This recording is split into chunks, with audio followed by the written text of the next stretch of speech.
So about 28 minutes ago, President Trump welcomed a military band and a big crowd. And of course, they called it the Celebration for America. It was supposed to be the big Super Bowl champion invite here. But then, well, there's all kinds of controversy about that. The Philadelphia Eagles didn't show up. They pulled their number and they diminished it. And then the president said, well, what's going on here? Forget it. I'm not disinviting you. But there is new news coming out of the National Football League right now. In fact, we're ahead of the news because we've got Charlie Gasparino to break it. Charlie. Let's back up a little bit. I mean, Trump has essentially been using this as a political weapon, this protest stuff. He came out and criticized the latest plan by the NFL to essentially have players who want to protest stay in the locker room. That's kind of what preceded this whole thing with the Eagles. He came out and said that's a bad plan. As a matter of fact, if you want to protest, even in the locker room, I think Trump said you might as well leave the country.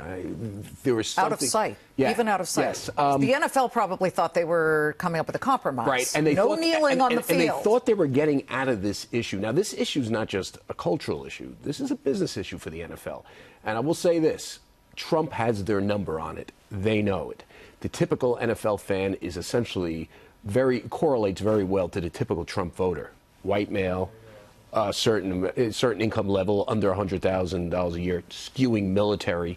This is Trump country that watches football, and that's the vast majority. Something like 60 to 70% of the NFL viewership is made up of that profile. So the NFL is in a pickle, and so are the sponsors. Now, here's what we know. On Thursday, there's going to be a pretty big meeting between major NFL sponsors. You're talking about Ford, Anheuser-Busch, Visa, all these major sponsors. They're going to be meeting with Commissioner Goodell.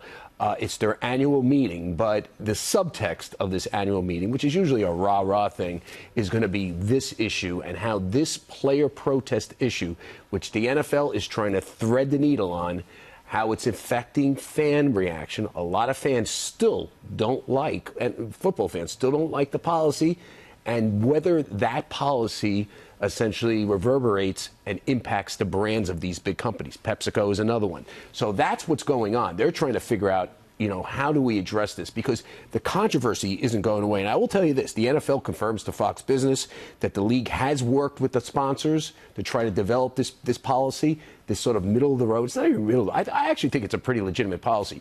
Well, get it out of sight. You're in the, by the way, quite frankly, if you work for a company, you don't usually get to sit there and start blurting out all of your own opinions. And by the way, anyway. the NFL has traditionally didn't have the players stand for the anthem in the past. They were in the locker room for the anthem. They brought it out post 9/11. It was a way to use patriotism as a marketing gimmick, essentially. So now that they're stuck with it, it came back to bite them. So now they come up with this compromise. This where the players that want to kneel, they got to stay in the locker room, or else the teams will face fines.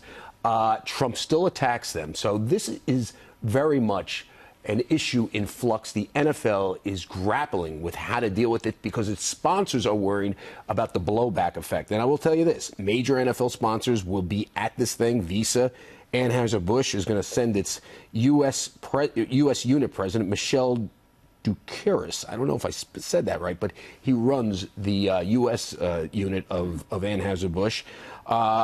People there tell me he has no plans to speak with Goodell directly, but I can tell you, people that are inside these major sponsors are telling me that they are scared to death. One guy they got to handle this. They've got to listen to this. What one person said. One person at a top NFL sponsor complains that Trump has, quote, owned the league on the protest issue.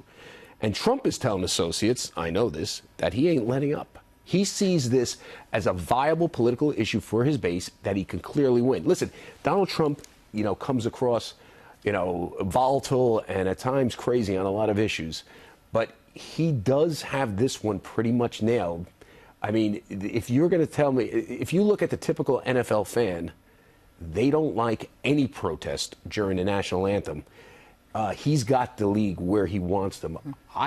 He's telling people he's not going to stop. Well, really, now, it definitely works with his base, and he's sinking his teeth into it. Right. And I think that would make sense if you're looking at it from a political standpoint. Most people also don't like dissing the national anthem. Well, it's just so unnecessary.